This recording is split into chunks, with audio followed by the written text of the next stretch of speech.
Um, Another good outing, but not exactly how we wanted to finish it.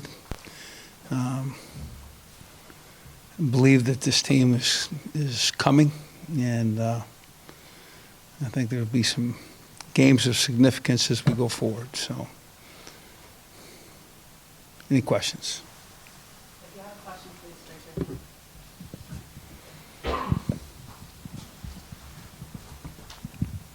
So obviously that was the first week with Dearman at OC. What did you kind of like about his preparation and then just in-game play calling? What worked well in his first Yeah, week? he has a kind of just a good view of the 100-yard field and kind of knows where he's at, and made some, very significant calls on Saturday.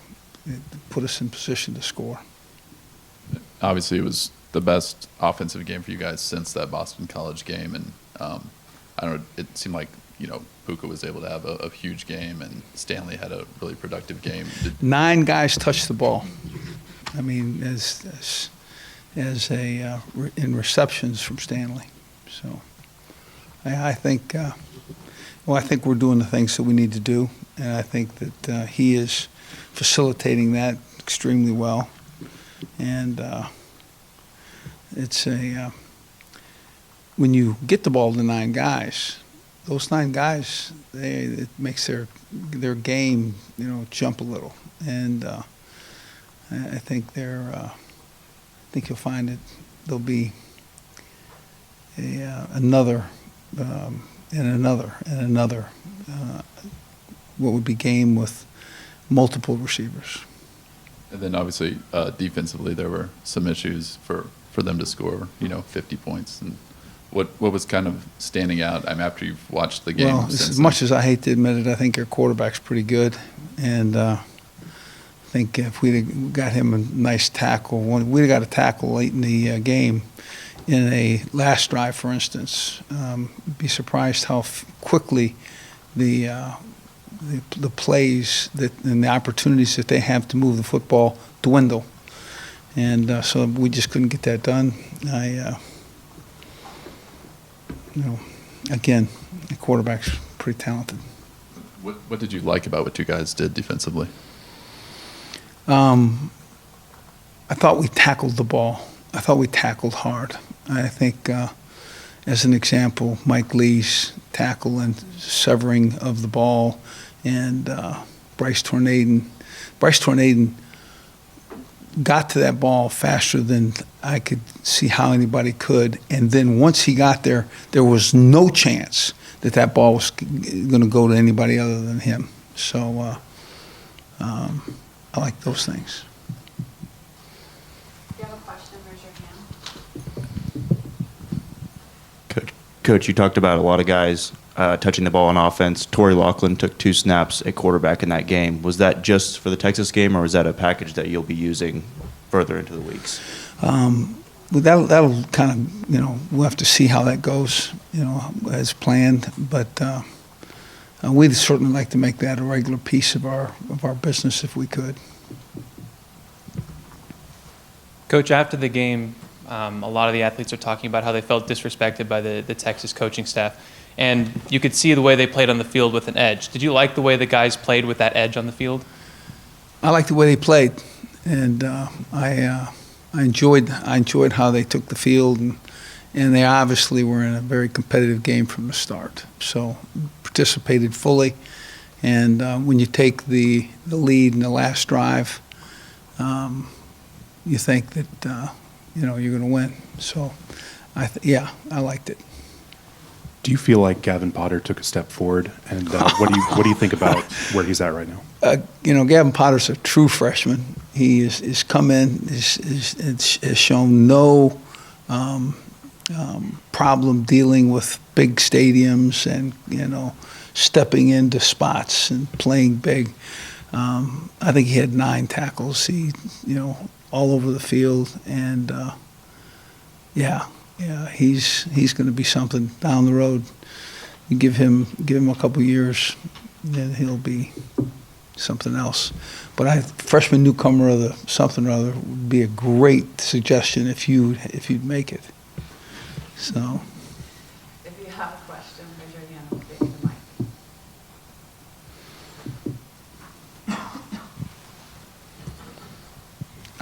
I kind of like the freshman newcomer of the something or other, right? Yeah, it had a nice little zip to it, didn't it? What's the update on Jeremiah McCullough's status? He won't be with us this weekend. We'll have to see. It's significant. Hey, Les, a couple of them. Excuse me.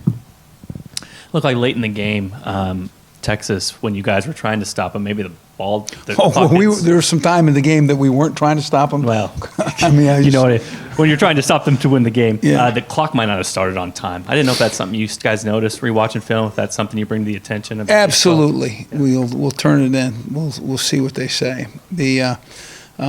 There's been other conferences that I've been involved in. It seems that the hometown clock guy can sometimes quickly move the clock along, sometimes inappropriately, or sometimes hold the clock and not get it started when the play started. So I think we'll have a look at that, see what they say.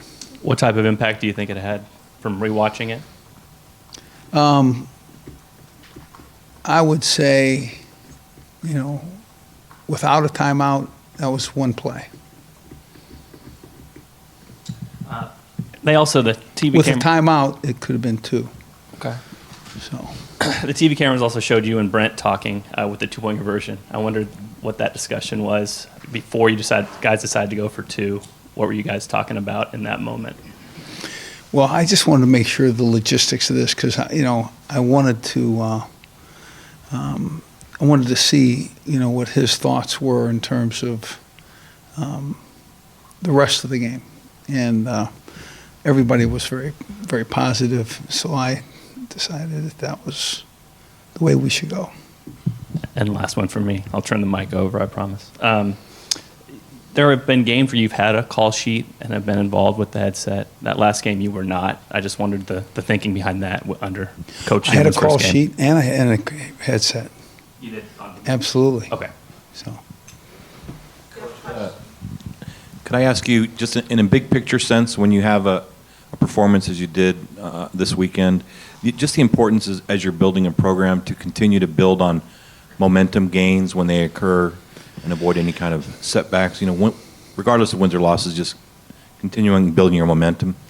Well, anytime that you go to an opponent's stadium, you build character in understanding of what it takes to compete away. I think the understanding of being competitive and last drives and how important the offense got on the field to win it and won it, and special teams did not participate in a way that we'd like for them to participate.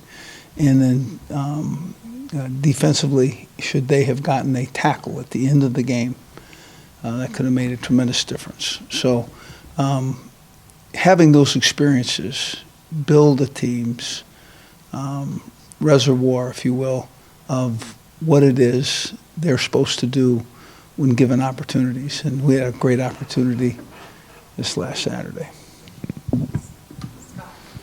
Coach, you mentioned 9 different receivers in front here. You mentioned 9 different receivers made a catch. I think 10 different receivers targeted. How important is it just to spread the ball around to have that many different options for your offense? It's team, and when you have that, you demonstrate it, and young guys get to participate. It becomes a lot easier to block after you're out there catching a ball, and it becomes. And I think it was truly a team effort. And I think that those 9 guys plus others, stepped in and made big plays based on the fact of the connective feeling of team. And then could you kind of speak to the toughness of Andrew Parchman and maybe give an update on his health kind of moving forward? I think Andrew's going to be fine. Yeah, he had a nice game, and he'll be fine. You mentioned special teams. I know you had a lot of elite special teams units at LSU. So what goes into a good special teams unit? Well, the speed under a ball. You kick a ball. You must have speed, and know how to cover area, and there's a relationship with the players. I think that's the most important thing. If you have a very quality return man, I mean, I think that gives you a strength in the return game that that other people don't have. And but you have to do the things that are basic and fundamental to teams. And when you line up to kick a field goal, you line up to kick an extra point, you have to have protection. Period. If I'm Liam, I'm saying, hey guys, there's some leakage up here. So that being said, I think we'll be fine in special teams. Just keep going, babe. Along those same lines, have you guys identified between those two blocked kicks a common thread in both of those, or were they two different situations? They're different pieces they're different people, but we can categorize them in a wide term protection. So, and we'll spend time on it. I promise you. The coaching staff spent time Sunday and this morning. So we'll take that expression of effort and energy to the game room. Coach, can you talk about your expanded use of the fullbacks? You had them, back with Carter, also up in what I call the dirty slot, where they're getting their hands dirty, and also the significance of what Puka was able to do because of these two fullbacks. Yeah. One of the things that operate out of this room and probably on that wall, we are the most physical. So one of the things that allows us to be physical is to have big, barrel-chested, tough fullbacks, and with the opportunity to block for others, and yet have the opportunity to do those things, sparingly that they do with the ball, like run down in the goal line or run midfield, and so. Coach, what impressed? Oh, sorry. Go ahead. Coach, what impressed you about Carter's first game with this new offense? It's not a new offense. It's a.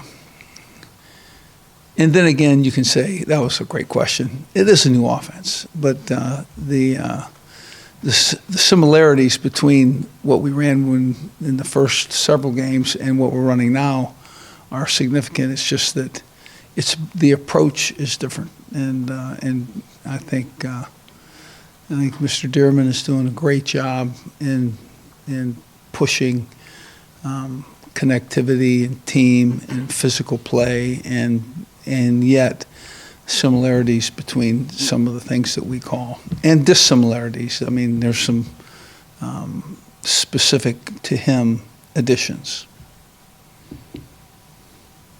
We have time for two more, so go with Kirby. Les, what have you seen from Texas Tech so far on film? Talented, well prepared. It's going to be a very competitive game. We'll look forward to hosting them, certainly.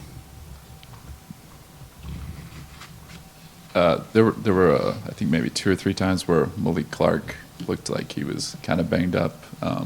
How's he doing? Is he going to be able to play this coming week? I think Malik Clark will be fine. He had cramps, and then he had really a couple little nicks, I think, but I think he'll be fine. I would expect him to play in this game. And then with Prox being out so long, is it possible he'll miss this year? And if he did, would it be possible to have a medical red shirt? I don't know, haven't done the research on it. I promise you that research will be done before he goes onto the field again.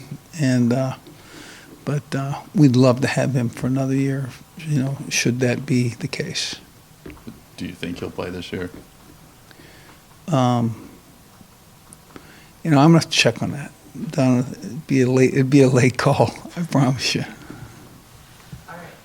That you do when you have a program in a school like this, is you build those people that have gotten their degrees and gone on and done special things in their life, and you have a organization called the Ring of Honor, and the Ring of Honor will be extended to Darrell Stuckey this Saturday, and I think that is, I don't think could be done, extended to anybody more deserving. So I